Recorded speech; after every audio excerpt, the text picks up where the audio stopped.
A new life born from proteoglycans. From destiny to duty. Biomatec Japan Incorporated. President Yoshiaki Kudo. Although Kudo now finds himself under the global spotlight as a leading figure in the field of proteoglycans, it has not been an easy journey. His destiny begins. After graduating from university, I worked for a trading company in Tokyo for a few years. I say Tokyo Trading Company, but we weren't just importing and exporting normal products. At the time, Japan was in a period of high growth, and there was a big technological gap between Japan and the US. We would go to the US and collect product catalogs, which we would then sell to Japanese companies in similar industries.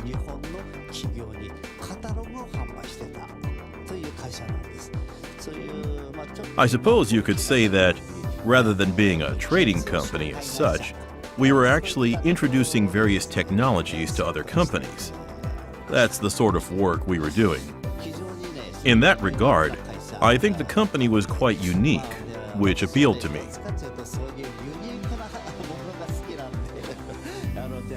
I thought to myself, this seems like an interesting place to work, so even though it was quite a small business, that's where I chose to work instead of one of the big companies.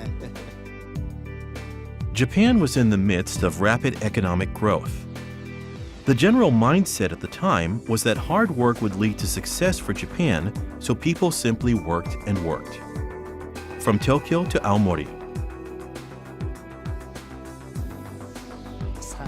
When I was 32, I moved back to Aomori from Tokyo and started working at a local company. The economic bubble had burst, and companies dealing in construction materials were really struggling financially.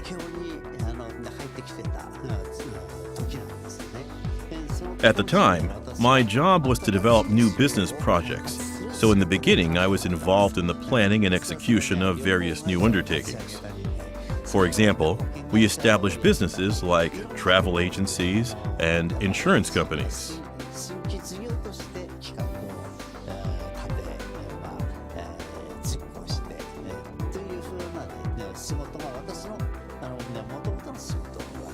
The days went by as Kudo worked to supervise the realization of these new business projects, but somehow he still felt that something was missing. As he desperately searched for a new business endeavor for the coming period, an opportunity presented itself via his previous workplace, his date with destiny. We were involved in a lot of different things at the time, but the one field we hadn't explored was biotechnology. I also felt intuitively that biotechnology was the future, and that we couldn't avoid it if we wanted the company to grow.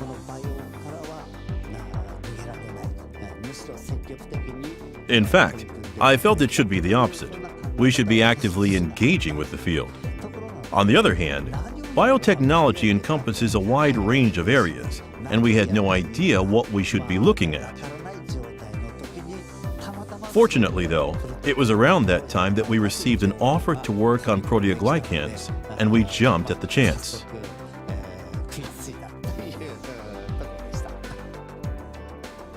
Proteoglycans. The first time I saw the presentation about working with proteoglycans, I immediately felt that proteoglycans had the potential to completely change the future.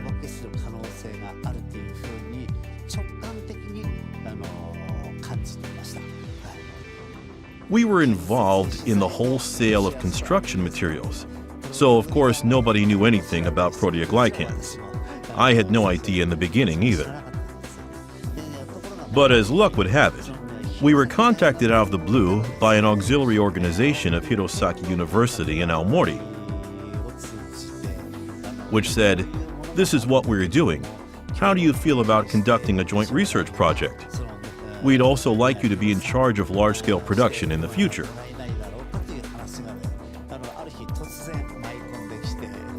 Obviously, no one in our company had ever heard of proteoglycans, and so everyone just said there was no way we would be able to do it.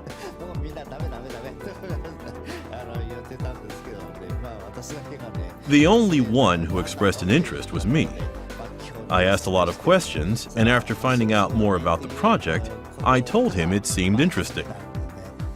It all started from there, and because I was the one who raised my hand, of course I was the one who ended up being in charge of the project. That was the first time I had anything to do with proteoglycans. Despite being the one who advocated for proteoglycans, I still didn't know the first thing about them. I mean, at university, I was an economics major, so I had never even seen the word biotechnology before. I resolved to start studying from the very beginning. Fortunately, the company was able to pay the fees for me to go and study under a professor who was researching proteoglycans. At the age of 55, Kudo enrolled in university and devoted himself to the study of proteoglycans. The more he learned, the more he began to sense the potential behind this unknown entity, becoming entirely absorbed in his studies. However, within the company, there were many who were critical of the project, and Kudo spent many days isolated by his colleagues. When I told my company that we should actively enter the proteoglycan business, I had to get the board of directors involved, but not one of them supported me. At the end of the day, they were executives of the company, and they didn't want to be the ones who would have to take the fall if the project failed. Luckily, the CEO decided to listen, and when his response was a simple, "Sounds interesting," it sealed the deal. It definitely wasn't easy getting the board members to consider the proposal, though. With the CEO's backing, the research project finally got underway. Over time, Kudo's confidence turned into conviction that he was doing the right thing. It took about 2 years, I think. Up until then, I was just studying. But after 2 years had passed, I finally knew that this was something that was going to be useful to the world.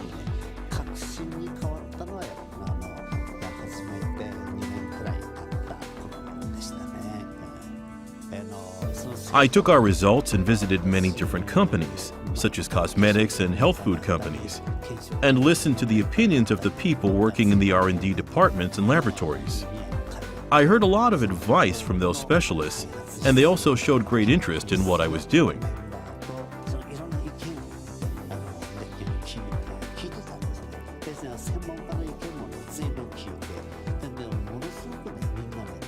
A lot of places were telling me that they wanted to try and work something out, and I was thinking, maybe this is going to work after all. But putting it into practice was different because there was a large cost barrier to overcome, and actually getting those businesses to commit proved impossible.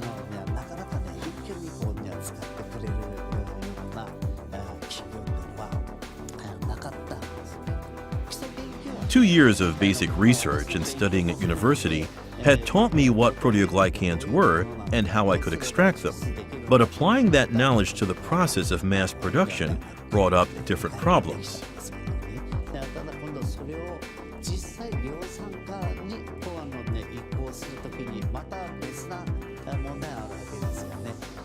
The university wasn't able to build a factory, so if we wanted mass production, we were going to have to make it happen by ourselves. Even then, my university professors might have known about the extraction of proteoglycans, but they didn't know about mass production. So it was a case of, if you're going to mass produce, you're on your own. And so we had another hurdle to overcome, suddenly having to learn about all the machinery and such. In addition to that, the raw material for proteoglycans comes from salmon, specifically from cartilage in the fish's nose, which meant that we were going to need a huge amount of salmon heads.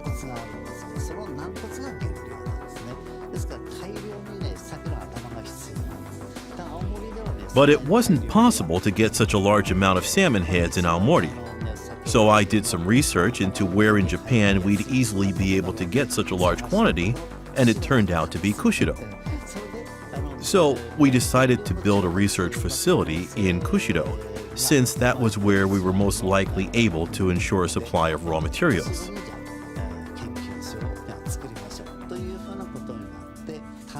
I went over there by myself in order to oversee the building of the laboratory, which was another ordeal.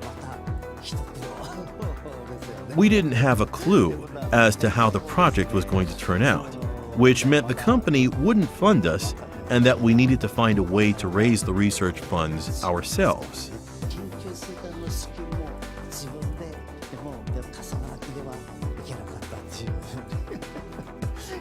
I had to be a researcher and a businessman at the same time.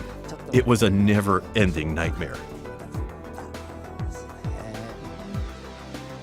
In order to secure an efficient supply of the raw materials needed for proteoglycans, Kudo moved the research base to Kushido, Hokkaido. Little did he know that hardships were awaiting him there too. Mass production is a success, but we were actually successful with the mass production process itself. Afterwards, we approached various customers and told them that we had finally succeeded, handing out samples and trying to get them to make a purchase. But a lot of companies came back saying they just couldn't afford what we were charging. We weren't on the same page. In 1 year, we probably visited 70 or 80 different companies, but we couldn't close even one sale. The product wasn't selling at all, and we couldn't get anyone to sign a contract. In the end, I just asked them, what price would it have to be for you to consider buying it? But the price they gave was 1/10 of what I had imagined. I realized we were going to have to knock a zero off our price.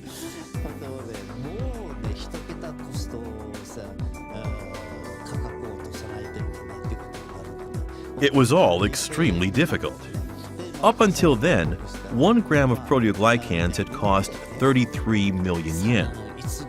I mean, there's no way you could use an ingredient that costs 33 million yen for 1 gram.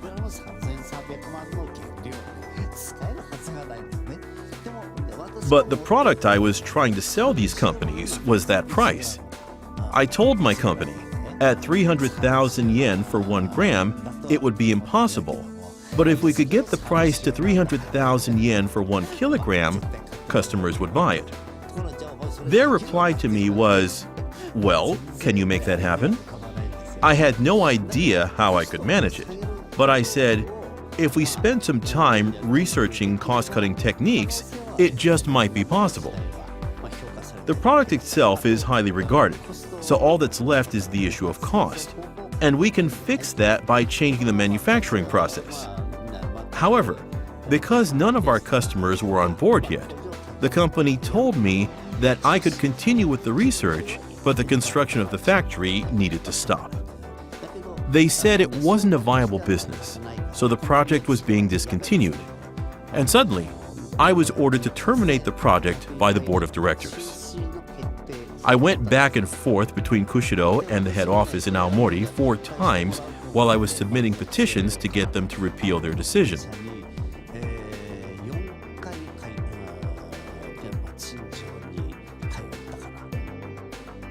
Just when the project was finally making headway, the company ordered Kudo to abandon it.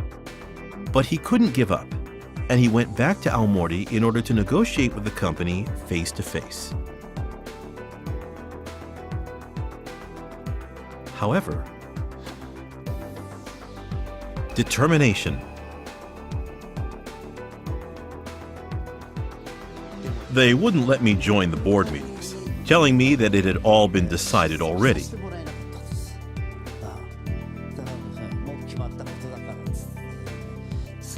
In the end, an executive managing director came to Kushido to take responsibility for the whole thing by withdrawing from the project, saying, "We had an agreement with Kushido City Hall to purchase land, but as we will no longer be carrying on with the project, we withdraw from Kushido." At the time, I was still a regular employee at the company, so I had no choice but to go back. However, I understood the potential of proteoglycans, and I knew if I could just spend some time to research the cost issue, something could be worked out. So I told my company, I'll do it myself, and quit in order to be independent. In the beginning, I had no salary and nobody was funding the research. So even though I had created my own company, it would take 2 years for me to receive a salary again. I had to use money from my retirement fund to buy the machinery and raw materials. It was very hard on my family, but my wife supported me, saying that she would stand by me because she loved me. And finally, I think she accepted what I was trying to do.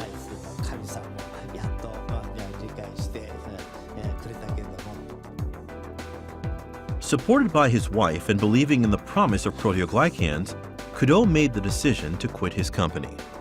However, further problems were waiting. Kudo realized he would be unable to use the extraction method that he himself had developed. The Aomori company had already filed for and received the patent.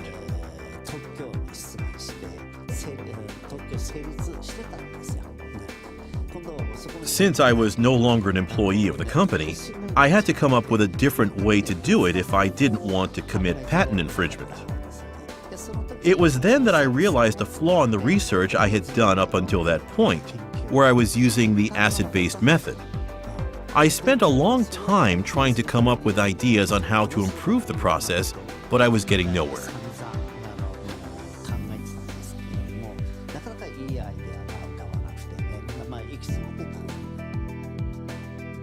Kudo had recognized the shortcomings of the acid extraction method, which was that a true molecular structure was not being achieved. He spent his days searching for a new extraction method until one day the answer came from an unexpected place. One day I was watching a cooking program on TV.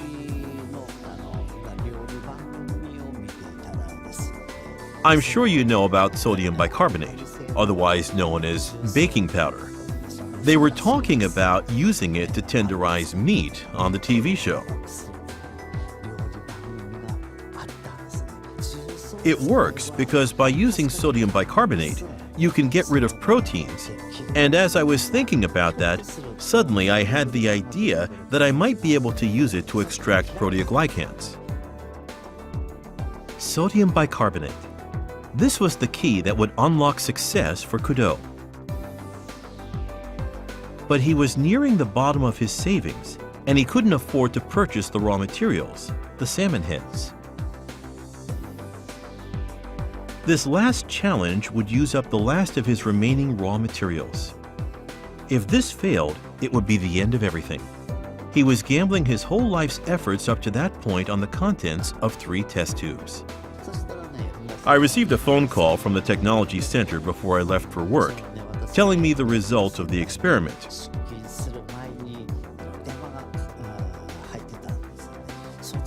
The extraction worked. We did it, they said.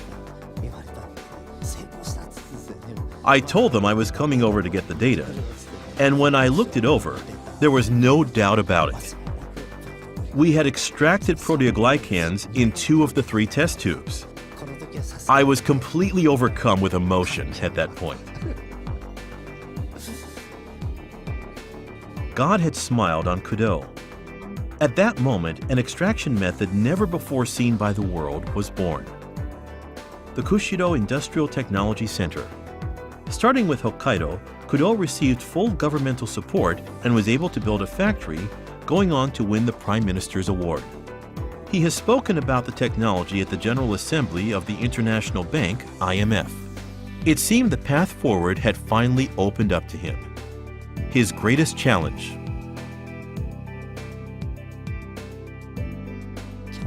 Last July, there was a fire at my factory, and it completely burned down.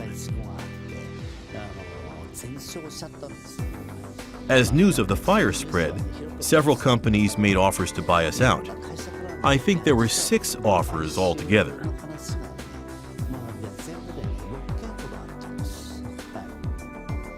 The factory had been decimated by the fire. Kudo had lost everything. To add insult to injury, companies were proposing deplorable takeover bids in order to use the unique technology as their own money-making scheme. These companies, who only saw proteoglycans as something to make a profit with, thought of nothing but ways to increase their money. However, even an offer of 1.5 billion yen could not persuade Kudo to hand over his company. It wasn't an issue of money. Right now, Japan is the only country that can make proteoglycans, and it's my hope that the proteoglycans that we developed will be used properly in a way that benefits the people of the world.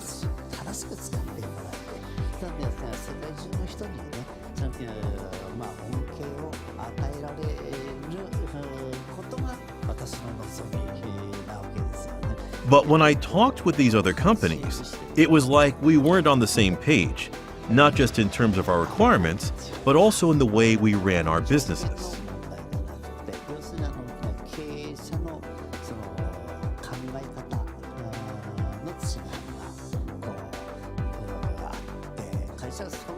They spoke about buying and selling companies like it was nothing, and that wasn't how I wanted to do things, so I decided not to make a deal with any of them. Although he didn't develop the technology with the aim of making money, Kudo couldn't help but question his own decisions daily. That's when it happened. A man suddenly appeared in front of Kudo. A man named Fujiwara. Kudo couldn't hide his surprise that the man was almost the same age as his own son. The man's eyes were as pure as could be, and he had set his sights on a loftier goal: the seeds of destiny. The story had even been reported online by that point, and Fujiwara, the CEO of his company, happened to see it. He decided that, even if it seemed impossible, he still wanted to try. So one day he called me out of the blue. I had no idea who he was, and I'd never heard of his company. But he told me that he wanted to meet me and arrived one day without invitation.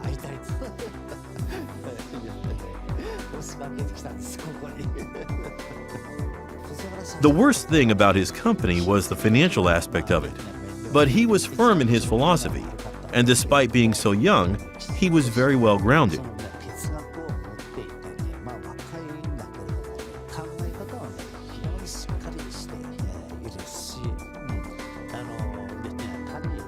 He wasn't in it just to make a quick buck. Instead, he did his best to appeal to me by emphasizing his desire to help spread useful products to people all over the world.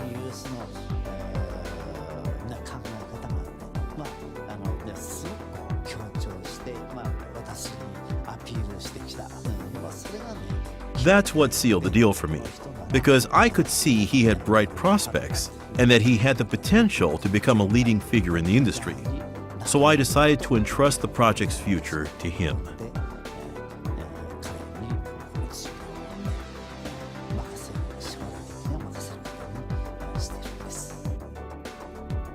Moved by Fujiwara's passion, Kudo set to work once more. That was the moment when Kudo's dream, on which he had spent his whole life, had found a match. Kudo had won several domestic prizes. His company was currently filling applications for proteoglycan-related patents in countries all around the world. He had traversed a long, difficult path. What are proteoglycans to you? I suppose, for me, how can I put it? Proteoglycans are my life.